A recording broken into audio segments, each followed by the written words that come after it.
Because everybody that was necessary was sitting at the table to make that decision, we were able to move forward in a quick fashion and begin planning right away for how we would make that time successful. What we didn't want to do was have an extended 50-minute block that actually became a 50-minute study hall. So we knew we would need to provide teachers with a strong training and support plan to implement an extended AC time, as well as provide them with additional support in looking at their data to determine what child needed what type of support from intervention to enrichment. Because we had this conversation in the earlier part of last school year, we were able to block off professional development days to provide training to our math, ELA, science, and social studies teachers on best practices for working with students and intervention programs that we had chosen. We were able to do contracts with anybody who might need to come in and do training in order to implement the programs.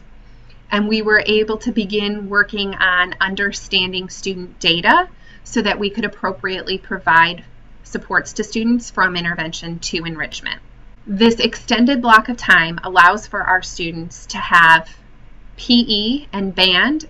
and still be provided with intervention in math or reading if they need.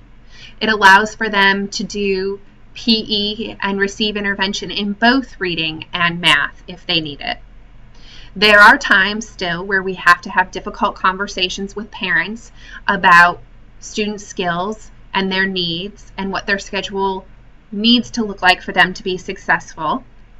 But the positive is with this schedule, we don't have to have as many of those conversations because we have provided another block of time, almost like a third elective period, where students can get from intervention to enrichment. And that has allowed for us to have students experience blocks of time where they're doing something that they love, like PE, but still have blocks of time where they can get what they need in order to be successful in life, like basic reading skills. While we were planning for this block of time,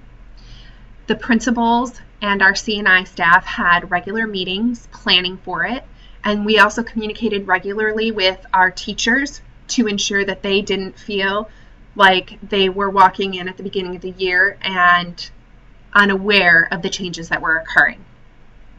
We received feedback from several buildings about things that may or may not work for them based on their building structures, and we were able to problem solve around the majority of those issues so that every building was still able to implement the same level of support regardless of their size and the number of staff that they had.